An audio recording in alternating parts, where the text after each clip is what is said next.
আসসালামু আলাইকুম। Hello everyone, welcome back to my channel. This is Marjia daily blog থেকে বলছি। কেমন আছেন সবাই? আশা করি সবাই ভালো আছেন। আমিও আল্লাহর রহমতে অনেক ভালো আছি। তো প্রতিদিনের মতো আজকেও একটি নতুন রেসিপি নিয়ে চলে আসলাম আপনাদের মাঝে। আর এত মজাদার একটা রেসিপি, তো এটা হচ্ছে গিয়ে গরম গরম ভাতের সাথে তো জুড়ি মেলা ভার। এরকম একটা ভর্তা যদি গরম গরম ভাতের সাথে হয় তাহলে তো কোনো কথাই নেই। এক নিমিষে একদম এক প্লেট ভাত শেষ হয়ে যাবে। তো এই মজাদার এরকম একটা ভর্তা যদি খুব অল্প উপকরণ দিয়েই হয়ে যায় তাহলে তো আর কোনো কথাই নেই। তো চলুন আমরা চলে যাই মূল উপকরণে। তো আমি আজকে বানাবো খুবই মজাদার একটা ভর্তা, আর ওটা হচ্ছে টাকি মাছের ভর্তা।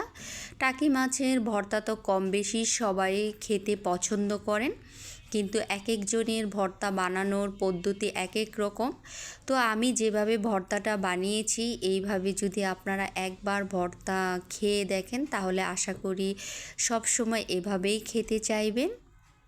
তো তার জন্য আমি নিয়ে নিলাম এখানে বড় সাইজের 3টা টাকি মাছ। তো এটাকে খুব সুন্দর করে ধুয়ে নিলাম, তারপরে আমি হলুদ আর লবণ মাখিয়ে নিলাম।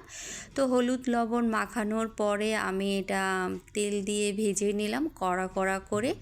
যখন অর্ধেকটা খুব ভালো করে ভাজা হয়ে গিয়েছে মাছটা, ওই অবস্থায় আমি দিয়ে দিলাম কিছু পেঁয়াজ আর কাঁচামরিচ, তার সাথে দিলাম রসুন। এগুলোকে আমি নরম করে ভেজে নেব। আপনারা আপনাদের পছন্দ অনুযায়ী পেঁয়াজটা দিতে পারেন। আমি এখানে 3টা পেঁয়াজ দিয়েছি 4 ফালি করে। তো আমার অলরেডি ভাজা হয়ে গিয়েছে পেঁয়াজগুলো। তো পেঁয়াজ, কাঁচামরিচ আর রসুনগুলো আমি তুলে নিলাম, তারপরে মাছটাকে আর একটু ভেজে নিলাম। তো মাছটা যখন ভাজা হয়ে গিয়েছে তারপরে আমি ওই কড়াইতেই দিয়ে দিলাম কিছু শুকনা মরিচ। তো শুকনা মরিচটা দিয়ে আমি এটাকে ভেজে নিলাম। তো সব কিছু যখন আমার ভাজা হয়ে গিয়েছে আমি চলে গেলাম পাটার মাঝে। তো এটা হাতেও চাইলে কেউ বানাতে পারেন, কিন্তু হাতে মাখানো ভর্তাটা খেতে একদমই ভালো লাগে না। আর এটা যদি পাটায় পিষে ভর্তাটা করা হয় তাহলে কিন্তু খেতে দুর্দান্ত হয়। তো আমি সেই মরিচগুলোকে প্রথমে বেটে নিলাম, আর মরিচগুলোকে খুব ভালো করে বেটে নিতে হবে। আর এই মরিচগুলো কিন্তু অনেক ঝাল ছিল, তো আপনারা ঝালটা আপনাদের পছন্দ অনুযায়ী দিবেন।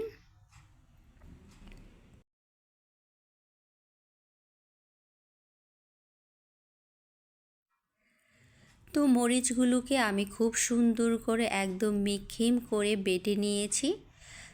তারপর যখন আমার মরিচটা বাটা হয়ে গিয়েছে তো ওই অবস্থায় আমি যে টাকি মাছগুলো ভেজে রেখেছিলাম সেই মাছগুলোকে নিয়ে নিলাম, আর মাঝখান থেকে কাঁটাটা ফেলে দিলাম।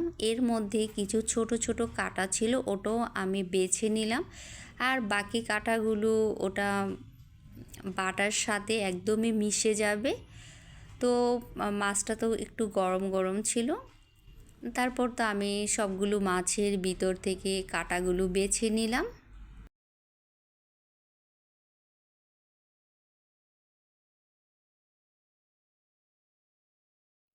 তো মাছটা যখন আমার বাছা হয়ে গিয়েছে আমি এটাকে পাটায় পিষে নিলাম, আর এটা খুব মিক্ষিম করে বাটতে হবে যাতে করে কাঁটাগুলো না থাকে।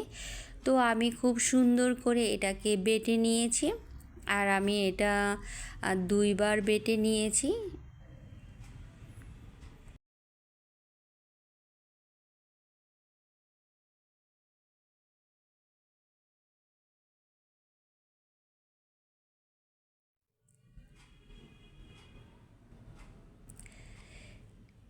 এই ভর্তাটা কী পরিমাণ যে মজা লাগে! শীতকালীন ভর্তা বলেন, তারপরে সবজি বলেন, খেতে অন্যরকম একটা টেস্ট লাগে। শীতকালীন সব কিছুই খুবই মজাদার, আর গরম ভাতের সাথে এরকম একটা দুর্দান্ত ভর্তা, তার তো কোনো জুড়িই নেই। আর এটা এত পরিমাণ মজাদার একটা ভর্তা। তো আমার কাছে তো টাকি মাছের ভর্তা ভীষণ ভালো লাগে খেতে।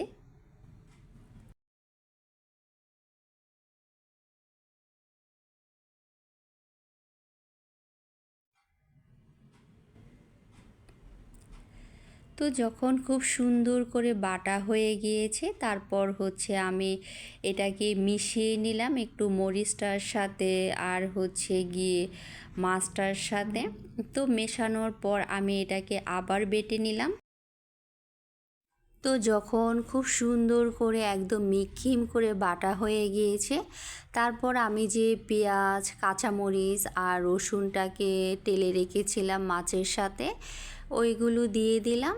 তো ওগুলো দেওয়ার পরে আমি মিশিয়ে নিলাম মাছের সাথে খুব সুন্দর করে। আমি খুব বেশি এটাকে জোরে সোরে বাটবো না, একটু হালকা করেই দেব। তো এগুলোকে আমি সুন্দর করে বেটে নিচ্ছি।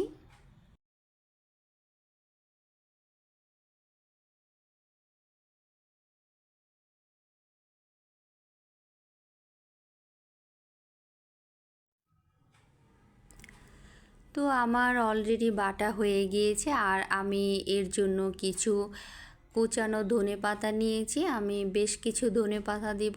যে কোনো ভর্তাই মানে ধনেপাতা ছাড়া কোনো ভর্তার আসল যে মজা সেটাই বোঝা যায় না। আর শীতকালীন ধনেপাতা তো এমনিতেই খাওয়া যায়। তো আমার যখন পেঁয়াজগুলো কাঁচামরিচগুলো বাটা হয়ে গিয়েছে রসুন, তো ওগুলোর সাথে আমি ভর্তাটাকে খুব সুন্দর করে মাখিয়ে নিলাম। সব কিছুর সাথে একদম মিক্স করে নিলাম আর এটা খুব সুন্দর করে মাখাতে হবে, তা না হলে মশলা মানে পেঁয়াজ তারপরে হচ্ছে গিয়ে মরিচ সেগুলো আলাদা আলাদাই থাকবে। তো আমি যখন সবগুলো খুব সুন্দর করে মিশিয়ে নিলাম তারপরে আমি আবার হালকা করে একটা বাটা দিয়ে নিলাম। তো ওই বাটাটার সাথে হচ্ছে গিয়ে পেঁয়াজ কাঁচামরিচ তারপরে হচ্ছে রসুন মরিচ সব কিছু একসাথে মিশে একাকার হয়ে যাবে। তো যখন আমার বাটা হয়ে গিয়েছে তারপরে আমি আবার সুন্দর করে এটাকে মিশিয়ে নিলাম। তো মেশানোর পরে আমি দিয়ে দিলাম কুচানো ধনেপাতা আর আমি বেশ কিছু ধনেপাতাই নিয়েছি, কারণ টাকি মাছের ভর্তাতে ধনেপাতাটা বেশি দিলে খেতে মজা হয়। তা আমি ধনেপাতাটা দিয়ে আবার সুন্দর করে এটাকে অনেকটা সময় নিয়ে মাখিয়ে নিলাম যাতে করে ধনেপাতাটা নরম হয়ে যায়।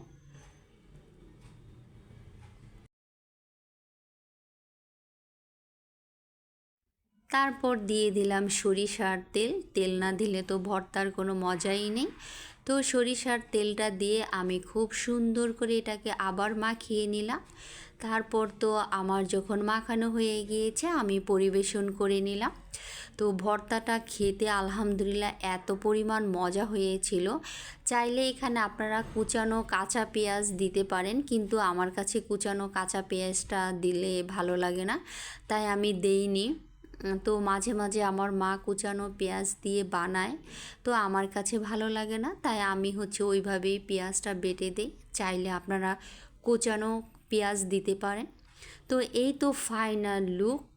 তো আমি ভর্তাটাকে পরিবেশন করে নিলাম।